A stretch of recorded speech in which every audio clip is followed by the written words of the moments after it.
Brown with Metalholic Magazine and Mojo Radio, and with me, Jeff Brown of Art of Dying. How are you doing, man? I'm good, man. How are you doing? I'm doing excellent. You guys are out on one hell of a tour right now. The Avalanche Tour, Stone Sour, Theory, Hailstorm, Skillet. Talk about a tour to be on. How's it going so far? Kick-ass, man. Shows are great. All the bands are killer. We're all getting along just awesome, and everyone's just killing it every night. The crowds have been great, and so we're stoked. And where are you guys rolling into tonight? Pittsburgh, day off today, and we're hitting up Pittsburgh and a bunch of other dates, so we're super excited. Nice. So you guys must have just done Philly, Hailstorm, Stomping Grounds. That must have been a lot of fun. Yeah, it was awesome, man. It was pretty off the hook last night. There's a pretty killer poker game after, so... Well, you guys have been making a lot of noise so far, although there's still a ton of people out there that don't know Art of Dying. So for those who are new to the band, tell us a little bit about the project, how it came together. I know that you sort of joined after the self-produced album, but tell us about the project, and I'll shut up. Yeah, man. No, it's all good. Basically, we formed about 4 years ago. Johnny and Greg have been playing together a long time. And there was a different lineup, as you mentioned, a while ago now. And we basically just started fresh. I'm originally from Toronto, and I moved out to Vancouver in 2000, and that's when I met Johnny and Greg. And I knew Cale and Tavis from just growing up in Ontario, and they were playing with a band called Thornley. And we just got together, and we got a call from Dan Donegan from Disturbed to come out.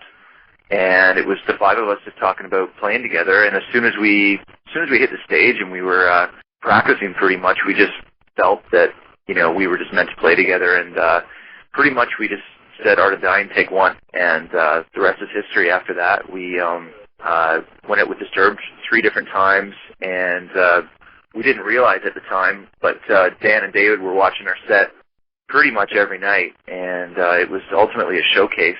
And that led to our record deal with their label Intoxication that's partnered with Warner Brothers, and here we are today. So that's kind of how it all happened.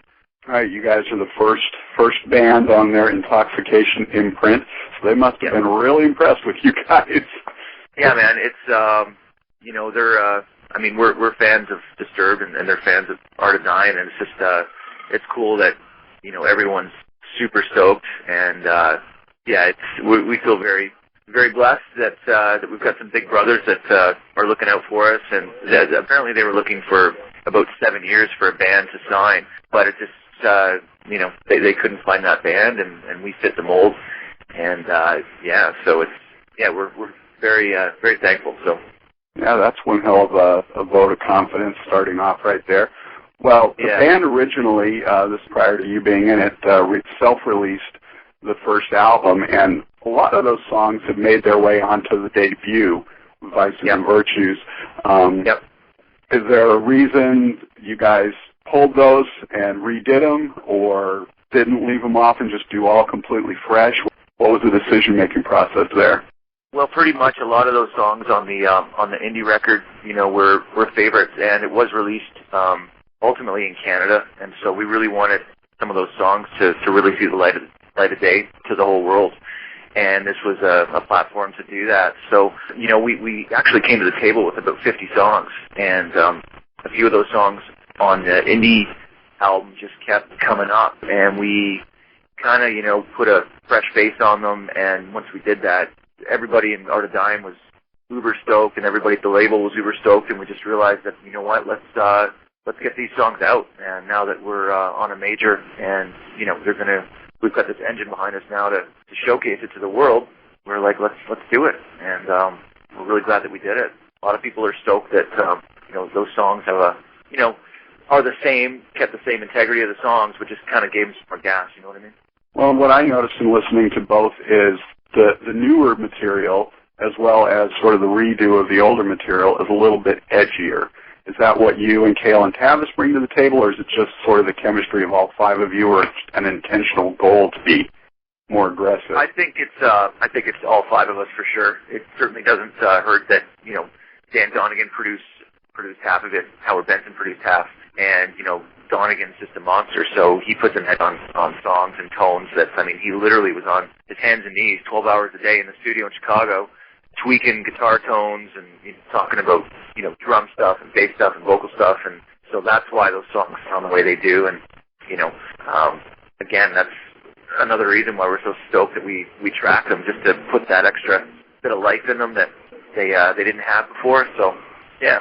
Nice. Now, and the new stuff on the album, too, is excellent. You guys kicked off the first single, Die Trying.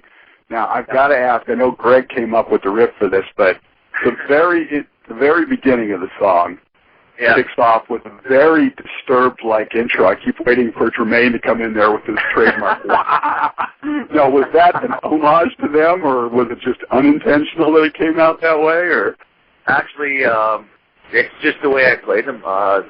We played that song for a while, and I've heard a few people say that, but it's just kind of what I was hearing in my head, and that's what came out on the kit. And so I, obviously take it as a compliment. At the same time, it's it was just like you said, what I was hearing when I was when we were tracking that song and we were writing it, and so that's what came out to be. Seems to be working. So. Right now, I believe you also had Cale's brother came in from 3 Days Grace to do Rain with you guys. Yeah, they're cousins, and Adam. Oh, cousins, sorry. yeah, no, it's all good. Yeah, they look pretty damn similar, that's for sure. Yeah, he came in and tracked vocals on Raining, and we did that in Vancouver, and it sounds great, man. We're really stoked, and a lot of fans of 3 Days and Art of Dying are stoked that that partnership came together and that we were able to do that. So sounds really good. Right now, I know Johnny and Greg do a lot of the writing of the band. Do you, Tavis and Cale, get involved in the writing as well? Yeah, we all write together as a five-piece. Kind of hence my comment before about Art of Dying Take One. We just decided that this is how we're going to roll, and we couldn't be more stoked that we kind of all hung out growing up, and we were all playing in different bands, but it was definitely the stars aligned, and it was meant to be. So we're definitely not looking back, and we all write together. We go away and do writing camps and sessions. We'll just rent a house in the middle of nowhere and all write together. And I'll pick up the guitar, come up with the riff, or Johnny will come up with the riff, and everyone puts their own icing on it. And next thing you know, you've got a new Art of Dying song. So nice. Now I know you guys have been having fun out on this tour and everything, pulling out the guitars sometimes at night with the other bands and playing cover songs and campfire stuff. Have you guys done any actual writing with anybody else in any of the other bands? Not really, man. We pretty much write every day. Like, the acoustic guitar is always on hand, and we literally wrote a new song yesterday. It just came out. It was about an hour before showtime, and these melodies came out. We were stoked, and it's obviously not so far from being done, but the foundation is there. And so we're just constantly always writing. That's one of the great things about being on the road and just being together under one roof. That you're kind of just, everyone's got ideas constantly floating around in their head and getting stoked about the shows and just hearing melodies, and so kind of how it all happens, man. I know, listen to the album, because there's so many different flavors on it. It's all clearly Art of Dying, but you hear moments that remind you of other people as well as your own sound. And there's a song on there called Sorry that I swear to God, I thought I had heard Nickelback do before. Oh, yeah? Tell me a little bit about, I wanted to talk about some of the new songs on the album anyway. Tell me about Sorry. Sorry was a song that's actually Johnny wrote a long time ago, and we were in Toronto a few years ago, and we were at Cale's house, and Johnny and I were just kind of going through our ideas and what he had and what I had, and he played that for me, and I was like, what the hell's that? He's like, oh, I wrote this. You like it? I'm like, yeah, I love it. He's like, yeah, I love it too. So we basically sat down and tweaked it out. And what you have now is Sorry. And we've definitely, heard from a few people, as you mentioned, it could sound a little bit like Nickelback, but, they're our bros, and we think Nickelback's a great band, so we'll just, take that as a compliment, and, hopefully everybody else is as stoked as we are about it when it hits radio, so. Oh, absolutely. It's the whole album is awesome. There's not a weak track on it, which, again, it's hard to do. But we're starting to see some of that come back around now with bands that, like yourself, Hailstorm. I just talked to Pop Evil the other day. Their new album's getting ready to come out. That it's gone back to really focusing on the songwriting as opposed to one or two digital singles and creating full albums that will stand the test of time. And I believe Art of Dying has done that with Vices and Virtues. Thank you. Really appreciate that. Now, how's that? You guys are obviously opening right now, so you don't get to play a whole lot off the album, but so what songs are going over best live for you guys? Actually, we're slamming through basically a 30-minute set right now. It gives us about 6 to 7 songs. Obviously we're playing Die Trying. We've been playing that last, so it goes over really well. We're playing Straight Across My Mind and songs like Whole World's Crazy Now. Best I Can is definitely a moment where everyone seems to get uber stoked about it. Tavis starts off. We all leave the stage. He's just a monster guitar player, so he just comes out with a different lick every night, leading up to the intro of Best I Can. And it's just one of those songs where it is. There's a lot of harmonies going on. It's really stripped down. I don't even come on the stage until the song's almost done, and then just lay the drums in. And it's just it's a moment in the set. It's a moment with the crowd, and the other bands seem to be stoked on that song as well. And so yeah, I would say Best I Can is definitely a real big standout one, in this set right now. Well, you guys led off with Die Trying as the first single. You had Whole World's Crazy up on your Facebook for a while as a free song. Yeah. Is Best I Can likely to be the second single from the album? You know what? I don't think it's going to be the second single. Obviously, we don't know yet. We're just starting to talk about, moving into the second single. There's definitely a few songs that seem to be the strongest contenders at this point, but as far as right now, we do not know. I was just going to say, getting back to that, we really wanted to write an album. We didn't want to have, just a bunch of B-sides and a couple of singles, and we really, as I mentioned before, we came to the table with about 50 songs, and we really felt strongly about these songs that were picked, and it was really important to us how we laid that out on the record.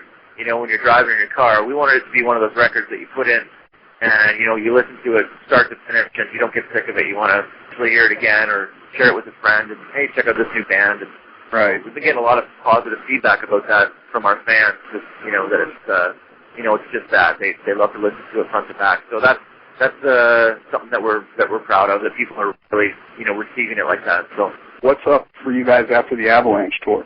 We're going to go out with Stone Sour, just with a couple smaller clubs. We're going to do a small headlining club tour in the States. We actually just found out about that, so we're really excited about that. We're going to have a larger set time and some more room on stage.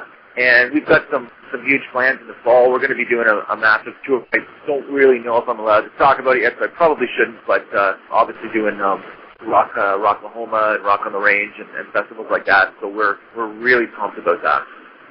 Greg did an interview not too long ago where he was asked what band he would ultimately love to tour with. Yeah. So I'll ask you, past, present, still touring, not touring, what band would you, aside from Disturbed obviously, would you ultimately like to go out on tour with? Oh, man. I just love so many bands. I mean, some of the bands that come to mind first would be, Foo Fighters or possibly Aerosmith.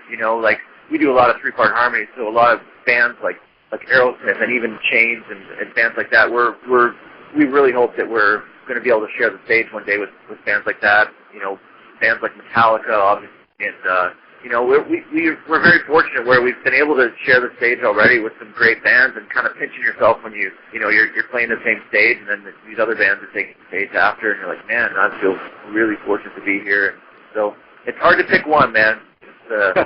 Well, Greg, he said Aerosmith, so I was going to ask you, since you both said Aerosmith, if you guys were ever to cover an Aerosmith song, what do you think it might be? Oh, well, it would have to be Sweet Emotion. I can tell you a story about that right now, but I'm not allowed to. But you'll know what I'm talking about in August this summer. Is there anything that you'd like to say to the fans that are going to be listening? Yeah, I just want to say thank you so much for all your support, guys. It's not going unnoticed, and we just can't wait to get to every city all over the world and just play for you guys. So, we're on Twitter and Facebook all the time. We don't have somebody in an office that's answering your questions and comments for us. We really work hard to try to get back to everybody. So, but the biggest thing is just thank you. Without our fans and support, we wouldn't be here right now. We didn't get that. So Thank you so much.